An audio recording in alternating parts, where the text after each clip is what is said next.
Okay, so I've got this PsVita. It seems to be working apart from the screen.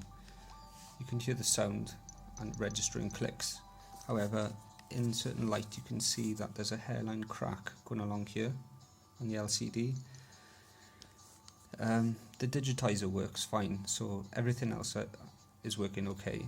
So what I've done, I've bought a replacement screen here with the LCD attachment. So what I'm going to do is replace the screen on this. Essentially, you have to remove the back and all the gubbins out and put them into this.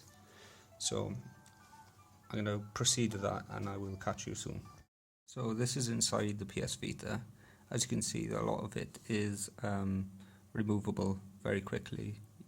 They're all separate boards, so you can quite easily remove this part here, this main board and this board, simply by removing these screws and disconnecting this cord here and these this other ribbon.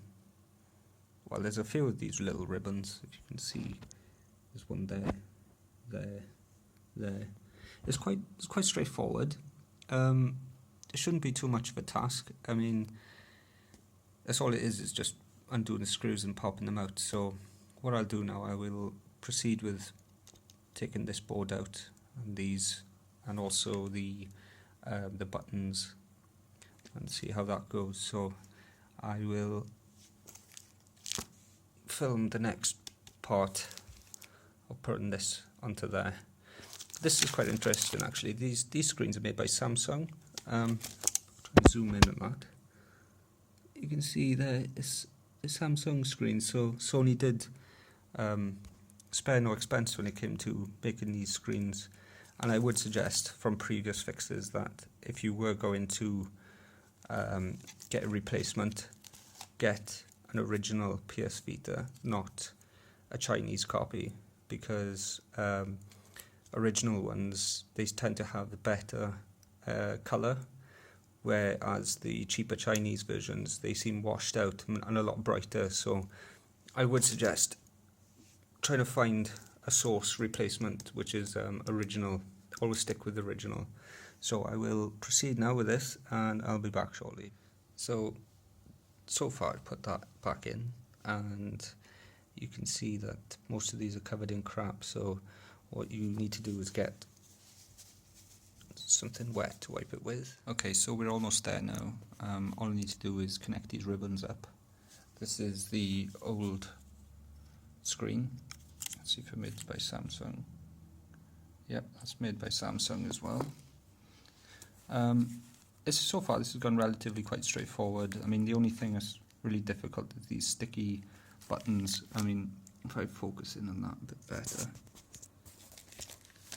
you can see that they're stuck on with really thin adhesive, so you have to be careful of them because that is very fragile. So far it's all it's been is just 3 boards, that one and that one. Really easy. I mean, the testing factor would be when we put the battery on and see if it starts up and the screen comes on. So what I'll do, I'll carry on with this now and I'll be back shortly. Okay, so this is all back together. The back plate is on and we'll test it out to see if it comes on.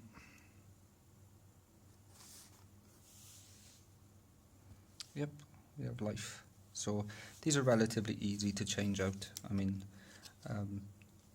once this breaks, there's only 4 parts to this really. Well, 5 including the back, but they're very easy to fix. So that's it really. All done. Yep, thanks for watching.